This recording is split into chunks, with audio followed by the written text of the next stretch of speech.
Salam sehat untuk kita semua. Semoga kita diberi kesehatan dan rezeki yang melimpah. Bayangkan, setiap hari Anda mengantar senyum dan harapan ke pintu-pintu orang lain. Tapi di balik helm itu, ada beban puluhan juta rupiah yang tak terbayangkan mengancam masa depan keluarga Anda. Hutang yang terus menghantui setiap langkah.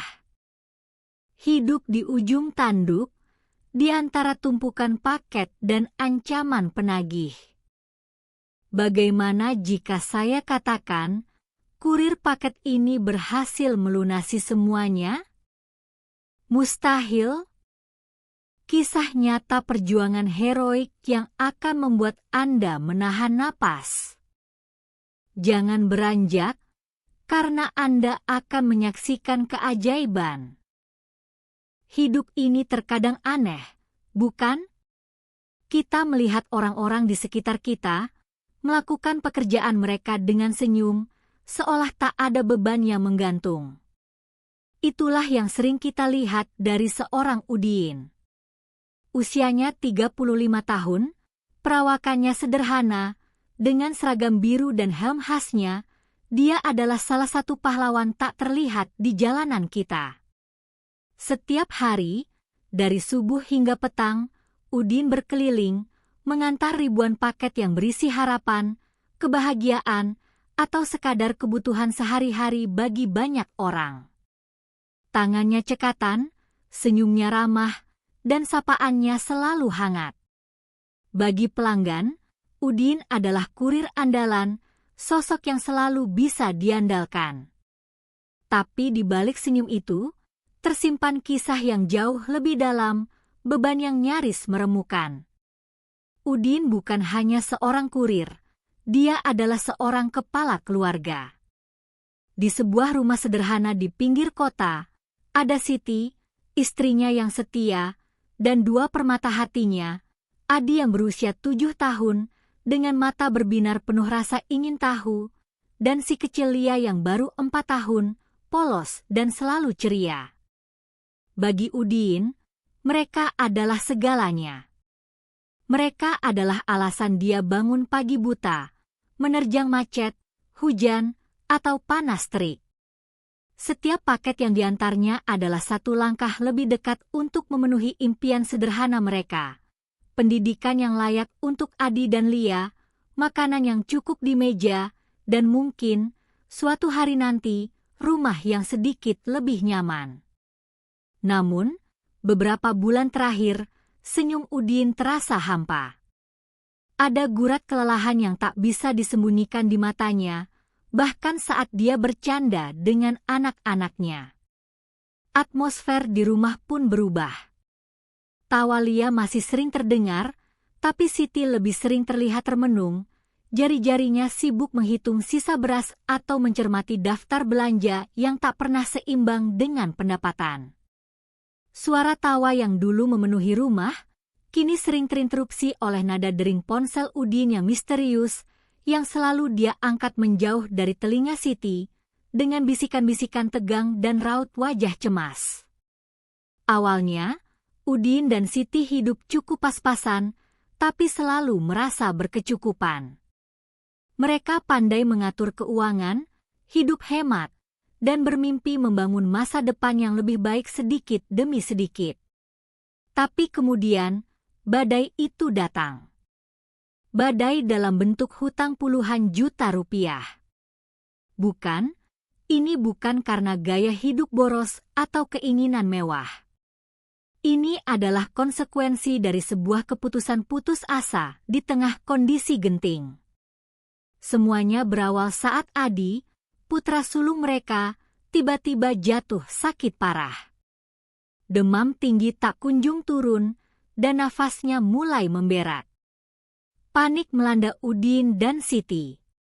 Mereka membawa Adi ke puskesmas, lalu ke rumah sakit. Diagnosa dokter menghantam mereka seperti petir. Adi harus segera dioperasi. Biayanya Puluhan juta rupiah, angka yang tak pernah terbayangkan bisa mereka kumpulkan dalam waktu singkat. Tabungan mereka ludes tak bersisa, bahkan untuk biaya rumah sakit awal pun mereka sudah terengah-engah. Dalam keputusasaannya mendalam, saat melihat putranya terbaring lemah dengan selang-selang, Udin merasa dunianya runtuh. Dia mencoba meminjam ke sana kemari, saudara, teman, bahkan tetangga. Namun, tak ada yang bisa membantu dengan jumlah sebesar itu. Saat itulah, sebuah iklan pinjaman online yang menjanjikan pencairan instan dan tanpa jaminan muncul di ponselnya. Rayuan, solusi cepat di kala darurat, terasa begitu menggiurkan bagi Udin yang sedang kalut. Tanpa berpikir panjang, dengan harapan tunggal menyelamatkan nyawa anaknya, Udin mengisi semua data yang diminta. Cairlah uang puluhan juta itu, dan Adi pun bisa dioperasi. Sebuah kelegaan sesaat yang segera digantikan horor yang lebih besar. Biaya operasi Adi memang tertangani, tapi bunga pinjaman online yang mencekik itu mulai menjerat. Bunga harian yang tak masuk akal, denda keterlambatan yang berlipat ganda, membuat hutang puluhan juta itu membengkak secara eksponensial. Awalnya, Udin hanya terkejut. Lalu ia panik. Kemudian, kepanikan itu berubah menjadi ketakutan yang mencekam. Setiap pagi, saat Udin bersiap berangkat kerja, bayangan hutang itu seperti beban tak kasat mata yang menempel di punggungnya.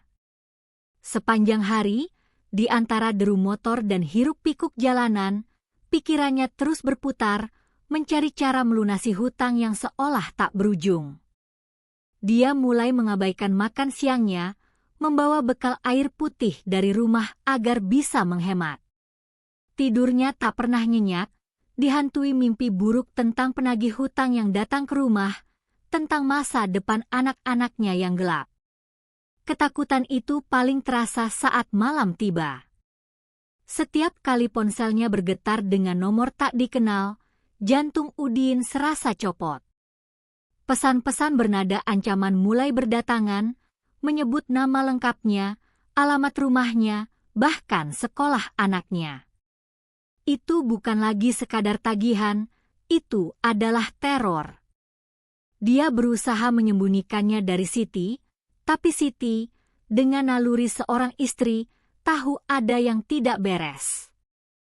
Dia melihat suaminya semakin kurus, semakin pendiam, dan pandangannya sering kosong. Pernah suatu malam, saat Lia terbangun dan menangis karena mimpi buruk, Udin mendekapnya erat. Air mata mengalir di pipinya. Ia memandang wajah polos putrinya dan juga Adi yang tertidur. Bagaimana jika mereka tahu beban yang dipikul ayahnya? Bagaimana jika suatu hari, rumah sederhana ini harus disita karena hutangnya? Pikiran itu adalah siksaan terberat bagi Udin. Ini bukan lagi tentang dirinya, tapi tentang masa depan keluarganya. Beban puluhan juta ini bukan hanya angka, tapi adalah ancaman nyata terhadap kebahagiaan dan keamanan orang-orang yang paling ia cintai. Ini adalah titik terendah dalam hidupnya, di mana harapan terasa seperti fata morgana di tengah gurun kekeringan. Dunia Udin perlahan berubah menjadi medan perang. Setiap hari adalah pertarungan. Di jalanan, dia harus tetap tegar, ramah, dan cekatan. Paket-paket terus berdatangan, dan setiap senyum pelanggan adalah topeng yang harus ia kenakan untuk menyembunyikan badai di dalam hatinya. Pernah suatu siang, saat menyerahkan paket dengan tawa renyah kepada seorang ibu muda, pandangannya terpaku pada anak kecil di samping ibu itu yang sedang asyik bermain.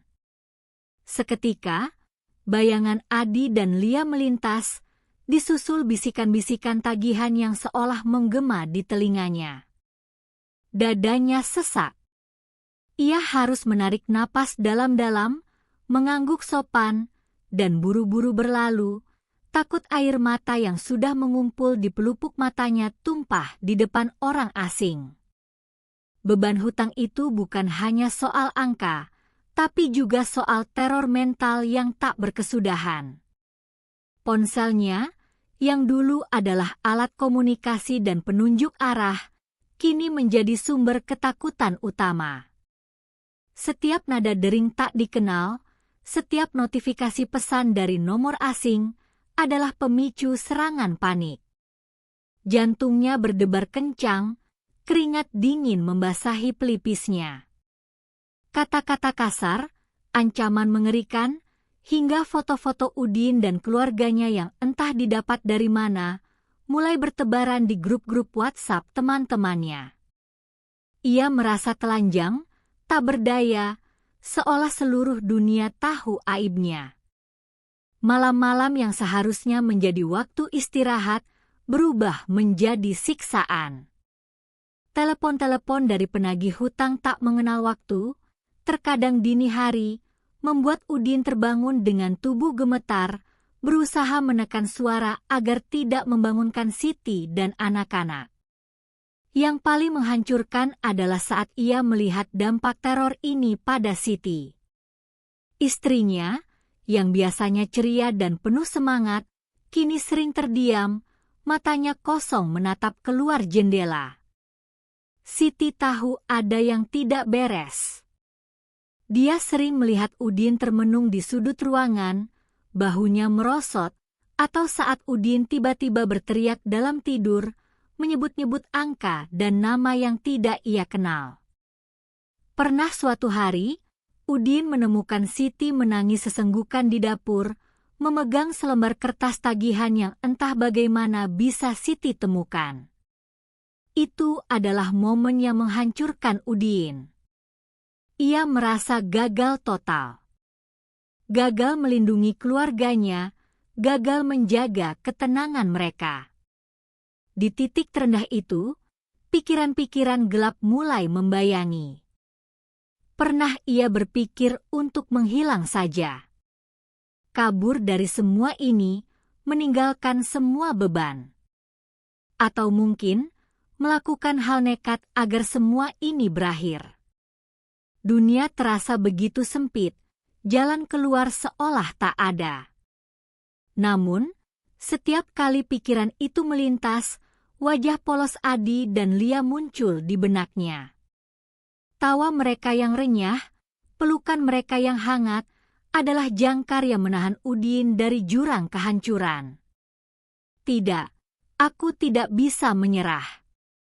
Mereka membutuhkanku, bisiknya lirih dalam kegelapan malam, di tengah isak tangis yang tertahan. Ia mencoba mencari solusi, apapun. Mengunjungi teman-teman lama, berharap ada yang bisa meminjamkan uang, meski sedikit. Namun, kebanyakan dari mereka juga menghadapi kesulitan hidup masing-masing. Pintu-pintu tertutup satu persatu. Ia mencoba menjual motornya, satu-satunya aset berharga yang membantunya bekerja. Tapi harganya jatuh terlalu jauh, tak sebanding dengan hutang yang terus membengkak. Harta benda di rumah pun tak ada yang terlalu berharga untuk dijual. Setiap hari adalah perjuangan melawan keputusasaan. Setiap malam adalah pertarungan melawan bisikan-bisikan untuk menyerah. Udin merasa terjebak dalam lingkaran setan. Semakin keras ia bekerja, semakin cepat pula bunga dan denda hutang itu melahap gajinya. Ia melihat teman-teman kurir lainnya yang pulang dengan wajah ceria, bisa makan enak, atau membeli mainan untuk anak-anak mereka. Rasa iri dan putus asa itu menusuk-nusuk hatinya. Apakah aku memang ditakdirkan hidup seperti ini? Gumamnya, saat motornya melaju pelan di tengah malam, menuju rumah yang seharusnya menjadi tempat perlindungan, namun kini terasa seperti sangkar berisi kecemasan. Titik terendah itu bukan hanya soal tidak punya uang, tapi soal kehilangan harapan. kehilangan kepercayaan pada diri sendiri. Melihat keluarganya menderita, meski tak secara langsung merasakan ancaman fisik, adalah siksaan batin yang tak tertahankan bagi seorang kepala keluarga seperti Udin. Ia tahu ia harus bangkit, tapi bagaimana?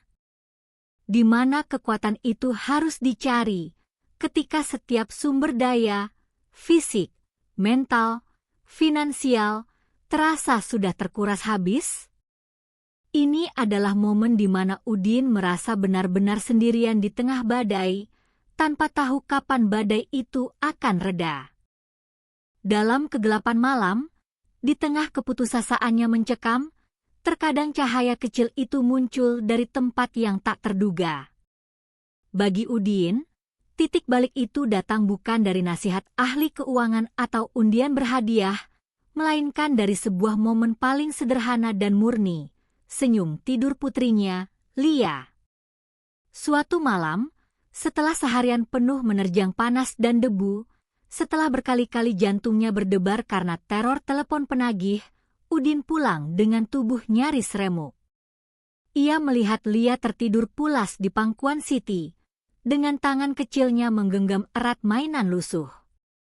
Di wajah polos itu, tidak ada beban, hanya kedamaian. Saat itulah, sebuah suara lirih berbisik di hati Udin, ini belum berakhir. Mereka menungguku.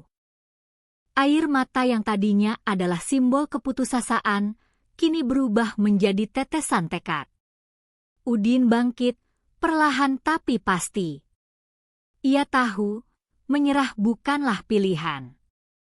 Bukan untuk dirinya, apalagi untuk Siti dan anak-anaknya. Saatnya berhenti meratapi nasib dan mulai bertarung. Ia harus berubah, dan itu harus dimulai dari dalam dirinya. Paginya, Udin berbicara pada Siti. Ia menceritakan semuanya, tentang hutang yang membengkak, tentang teror yang ia alami, tentang ketakutannya. Siti, dengan air mata berlinang, memeluk Udin erat. "Kita hadapi ini bersama, Mas," bisiknya. Kata-kata sederhana itu adalah kekuatan terbesar yang Udin butuhkan. Ia kini tidak sendiri. Dengan dukungan Siti, pikiran Udin mulai berputar. Ia menyadari cara lamanya tidak akan cukup. Ia membutuhkan strategi baru, radikal, dan tanpa kompromi. Pertama, meningkatkan pendapatan hingga titik maksimal. Udin mulai mencari rute pengiriman paket yang paling efisien, yang bisa menampung lebih banyak paket dalam satu kali jalan. Ia tidak lagi peduli jam kerja. Jika ada tawaran lembur, ia ambil. Jika ada kesempatan mengambil rute di luar jam dinas, ia sikat. Bahkan, ia mulai menawarkan jasa antar barang pribadi di lingkungannya, dari sekadar belanja ke pasar hingga mengantar dokumen, semua ia layani. Setiap rupiah tambahan adalah oksigen bagi keuangannya yang sekarat. Ia bekerja dari fajar menyingsing hingga bintang bertaburan, tak peduli tubuhnya lelah, yang penting rupiah terus masuk. Kedua, memangkas pengeluaran hingga akar-akarnya. Ini adalah bagian yang paling menyakitkan, namun krusial. Udin dan Siti berdiskusi panjang. Mereka membuang semua pengeluaran yang tidak esensial. Kopi sachet yang dulu jadi teman saat istirahat kerja kini diganti air putih. Makan siang di luar diganti bekal nasi buatan Siti. Hiburan apapun, bahkan sekadar menonton bioskop atau jajan makanan ringan, dihapus total dari daftar. Setiap rupiah harus dipertimbangkan kegunaannya. Mereka hidup dalam mode hemat ekstrim, mengencangkan ikat pinggang sampai batas yang paling ketat. Demi Adi dan Lia, selalu jadi mantra mereka. Ketiga, menghadapi hutang dengan berani. Ini adalah langkah paling menakutkan, namun paling penting. Udin memberanikan diri. Ia tidak lagi menghindar dari telepon penagih. Justru, ia mulai mengangkatnya, tidak dengan gentar, melainkan dengan ketegasan dan kejujuran. Ia menjelaskan kondisinya, memohon pengertian, dan meminta keringanan.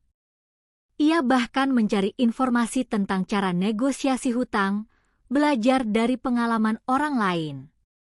Meskipun tidak semua penagih bersikap baik, ada beberapa yang akhirnya menunjukkan empati dan menawarkan opsi cicilan yang sedikit lebih ringan. Ini adalah harapan kecil, tapi cukup untuk menjaga semangat Udin tetap menyala. Setiap malam, setelah anak-anak tidur, Udin dan Siti duduk bersama. Bukan lagi meratapi nasib, melainkan menghitung, merencanakan, dan memotivasi diri. Mereka membuat tabel sederhana, mencatat setiap pemasukan dan pengeluaran, serta progres penurunan hutang. Setiap kali angka hutang berkurang sedikit, meskipun hanya puluhan ribu, itu adalah kemenangan kecil yang patut dirayakan. Titik balik ini adalah bukti bahwa di tengah badai terhebat sekalipun, jika ada tekad sekuat baja dan cinta tak terbatas pada keluarga, seseorang bisa menemukan jalan keluar. Udin telah memutuskan. Ia akan berjuang. Ia akan bertransformasi dari kurir yang terbebani menjadi pejuang tangguh yang siap memerdekakan keluarganya dari belenggu hutang. Perjalanan masih panjang, dan rintangan pasti akan menghadang. Namun, kini Udin punya senjata terhebat, harapan dan dukungan dari orang-orang tercinta. Sejak hari itu, hidup Udin berubah total. Rutinitasnya bukan lagi sekadar pekerjaan, melainkan sebuah medan latihan maraton yang tak kenal lelah. Dia adalah seorang pejuang, dan setiap detiknya adalah bagian dari pertempuran sengit melawan hutang. Bayangkan ini, pukul 4 pagi, saat kebanyakan orang masih terlelap dalam mimpi, Udin sudah bangun. Tubuhnya memang lelah, tapi semangatnya membara. Setelah salat subuh dan menyiapkan bekal seadanya dari Siti, dia langsung tancap gas menuju pusat distribusi paket. Jalanan masih sepi, diselimuti embun pagi. Dingin menusuk tulang, tapi Udin tidak peduli. Lebih dingin lagi rasa takut akan hutang yang membekukan itu. Sepanjang hari, Udin bergerak tanpa henti. Ratusan paket, puluhan alamat, ribuan kilometer yang ia tempuh. Dari gang sempit yang licin setelah hujan, hingga jalanan utama yang padat merayap di tengah terik matahari. Keringat bercucuran, membasahi seragamnya. Rasa lapar seringkali ia abaikan, hanya meneguk air putih bekal dari rumah. Dia tak peduli jika harus mengantarkan paket terakhir saat maghrib tiba, atau bahkan mendekati Isya. Semakin banyak paket, semakin besar peluangnya untuk mendapatkan insentif, dan itu berarti satu langkah lebih dekat menuju kebebasan. Tantangan di lapangan bukan main-main. Pernah suatu hari, hujan deras mengguyur tiba-tiba, membuat jalanan licin dan jarak pandang terbatas.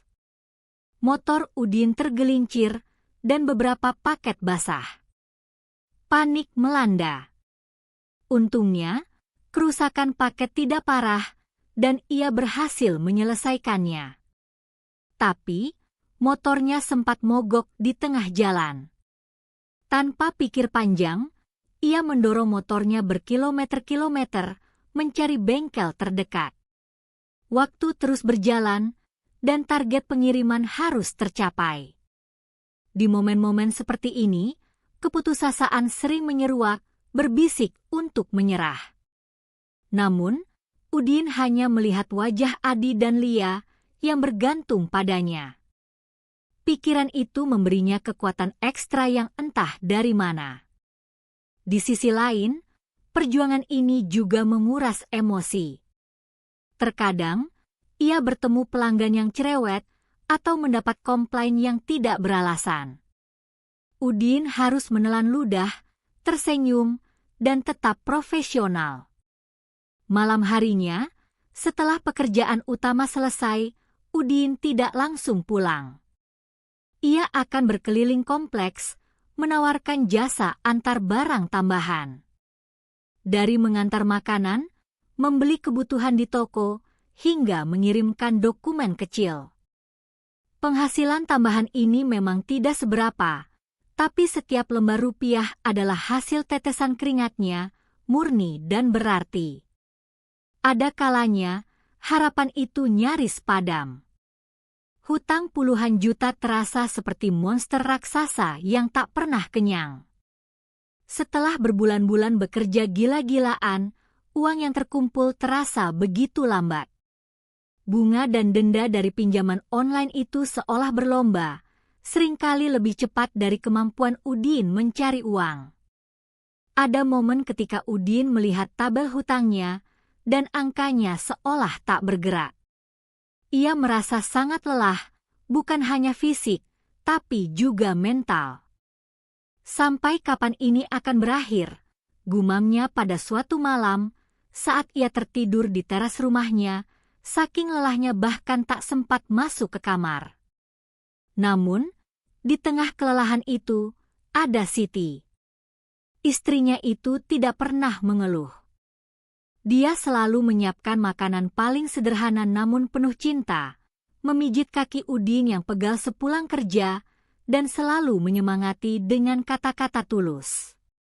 "Semangat, Mas. Sebentar lagi. Kita pasti bisa," bisiknya. Senyum tipis Siti, meskipun ia sendiri juga lelah dan cemas, adalah energi cadangan bagi Udin. Setiap kali Udin ingin menyerah, ia mengingat dukungan tak bersyarat dari Siti, tawa polos anak-anaknya, dan harapan akan masa depan yang lebih baik. Perlahan, namun pasti, ada progres yang terlihat. Puluhan juta itu memang berat, tapi kini angkanya mulai bergerak turun. 1 juta, 2 juta, 3 juta. Setiap kali Udin berhasil mengurangi hutang, ia dan Siti akan saling menatap, senyum tipis tersungging di bibir mereka. Itu bukan kemenangan besar, tapi sebuah bukti bahwa perjuangan ini tidak sia-sia. Sebuah bukti bahwa tetesan keringat, air mata, dan setiap jam tidur yang dikorbankan mulai membuahkan hasil. Proses ini memang menyakitkan, penuh tantangan, dan sering membuat ingin menyerah. Namun, api perjuangan dalam hati Udin yang menyala demi keluarganya tak pernah padam. Dia terus melangkah, selangkah demi selangkah, menuju cahaya di ujung terowongan. Waktu terus berjalan, membawa Udin dan Siti pada sebuah hari yang tak akan pernah mereka lupakan. Hari itu, udara terasa berbeda. Ada getaran aneh di dada Udin, campuran cemas dan harapan yang membuncah. Setelah berbulan-bulan, bahkan mungkin setahun lebih, menguras keringat, air mata, dan setiap tetes energi, mereka akhirnya mencapai ambang batas. Saldo tabungan mereka, hasil dari pengorbanan tak terhingga, kini hanya selisih tipis dari total hutang yang masih tersisa. Pagi itu, Udin berangkat kerja dengan hati yang berdebar. Dia tahu ini adalah hari penentuan. Setiap paket yang ia antar terasa lebih ringan, namun di saat yang sama, beban di pundaknya justru semakin berat. Ia harus menyelesaikan target hari ini, mendapatkan insentif terakhir agar angka itu genap. Panas menyengat, motornya beberapa kali tersendat, namun Udin tak menyerah. Sedikit lagi, Udin. Sedikit lagi, bisiknya pada dirinya sendiri. Saat senja mulai merambat, Dengan tubuh lelah namun semangat membara, Udin berhasil menyelesaikan semua pengirimannya. Ia memeriksa aplikasi, dan angka insentif harian itu muncul. Cukup. Jantung Udin berpacu kencang. Ia segera menepi, memarkir motornya di pinggir jalan, tangannya gemetar saat membuka aplikasi mobile banking di ponselnya. Siti sudah menunggu di rumah, tak kalah cemas. Ia tahu ini adalah hari yang mereka tunggu. Malam itu, di meja makan sederhana mereka, di bawah temaram lampu, mereka berdua duduk berhadapan. Adi dan Lia sudah tertidur pulas. Mata Siti memandang Udin penuh harap dan juga kekhawatiran. "Sudah siap, Bu?" tanya Udin, suaranya tercekat. Siti mengangguk, matanya berkaca-kaca. Dengan tangan yang masih gemetar, Udin memasukkan angka terakhir. Hutang puluhan juta itu, yang selama ini menjadi mimpi buruk terburuk mereka, kini tinggal hitungan detik. Jempolnya melayang di atas tombol transfer. Nafasnya tertahan. Ini bukan hanya soal uang, ini soal kebebasan. Soal janji yang ia buat untuk keluarganya. Klik. Layar ponsel berubah. Ada notifikasi sukses. Ada angka saldo yang kini kembali normal.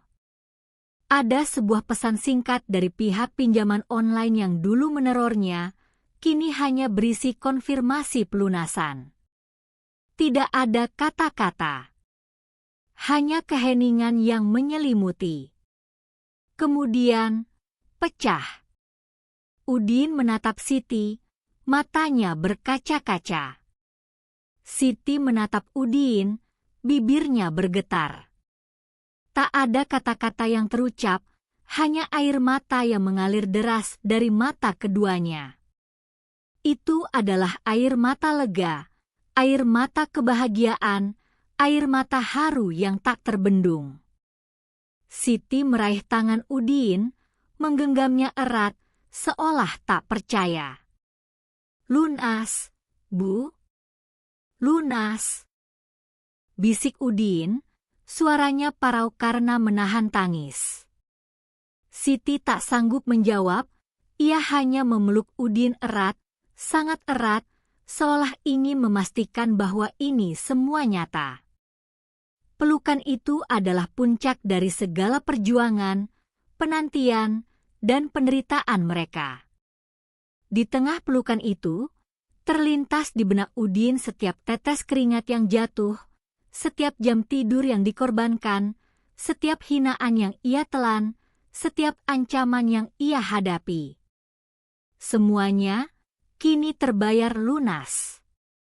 Beban raksasa yang selama ini menekan dadanya, yang membuat setiap napas terasa berat, kini terangkat sempurna. Ada sensasi ringan yang luar biasa, seolah ia bisa terbang. Udin melepaskan pelukan Siti, lalu memandang ke arah kamar anak-anak mereka. Adi dan Lia masih tertidur pulas, tak tahu bahwa di luar sana, orang tua mereka baru saja memenangkan pertempuran paling epik dalam hidup mereka. Udin mendekat, mengecup kening kedua anaknya. "Kalian aman, Nak. Ayah sudah melunasi semuanya," bisiknya lembut, dengan air mata yang kembali membasahi pipinya. Malam itu, untuk pertama kalinya setelah sekian lama, Udin tidur dengan nyenyak. Tanpa dihantui teror telepon, tanpa rasa cemas yang mencekik. Ia merasakan kebebasan sejati. Bukan kebebasan yang didapat dari harta melimpah, melainkan kebebasan dari jeratan hutang, dari belenggu ketakutan. Ini adalah kemenangan keluarga, kemenangan tekad, kemenangan cinta. Kisah ini adalah bukti bahwa tidak ada beban seberat apapun yang tak bisa diangkat, jika kita punya alasan yang cukup kuat untuk melawannya. Dan bagi Udin, alasan itu adalah keluarganya. Setelah badai berlalu, langit selalu cerah. Bagi Udin dan keluarganya, kehidupan setelah hutang lunas terasa seperti terlahir kembali. Rumah sederhana mereka kini dipenuhi tawa yang lebih lepas, senyum yang lebih tulus, dan kedamaian yang tak ternilai. Udin memang masih seorang kurir, tapi kini ia melaju di jalanan dengan semangat yang berbeda. Setiap paket yang ia antar adalah sebuah pengingat akan perjuangannya, sebuah simbol bahwa tidak ada yang tidak mungkin jika kita bertekad. Ia tidak lagi sekadar bekerja untuk bertahan hidup, melainkan bekerja untuk membangun masa depan. Setiap rupiah yang ia hasilkan kini terasa lebih berkah, karena diperoleh dengan keringat dan kejujuran, tanpa dihantui bayangan hutang. Udin mulai menabung kembali, bukan lagi untuk menutupi lubang, melainkan untuk mewujudkan mimpi-mimpi kecil keluarganya, tabungan pendidikan yang lebih baik untuk Adi dan Lia, atau mungkin, suatu hari nanti, merenovasi rumah agar lebih nyaman. Kisah Udin adalah sebuah cermin bagi kita semua. Ia mengajarkan kita bahwa setiap perjuangan, sekecil apapun, pasti ada hasilnya. Mungkin tidak instan, mungkin tidak mudah, namun jika kita terus melangkah, terus berjuang, dan tidak pernah menyerah pada keadaan, hasil baik itu pasti akan datang. Kekuatan terbesar Udin bukanlah fisik atau kekayaan, melainkan ketulusan cintanya pada keluarga dan keyakinannya bahwa pertolongan akan selalu ada. Ini adalah bukti nyata bahwa cobaan bukanlah akhir, melainkan awal dari sebuah transformasi. Bersyukurlah atas setiap proses, atas setiap rintangan yang menguatkan, dan atas setiap pelajaran yang mendewasakan. Karena di balik setiap air mata dan keringat, ada hikmah dan kebaikan yang menanti. Biarlah kisah Udin menjadi inspirasi, bahwa dengan tekad, kesabaran, dan iman, kita semua bisa menemukan jalan keluar dari kegelapan dan meraih cahaya kebebasan yang sesungguhnya. Percayalah, perjuanganmu tak akan sia-sia.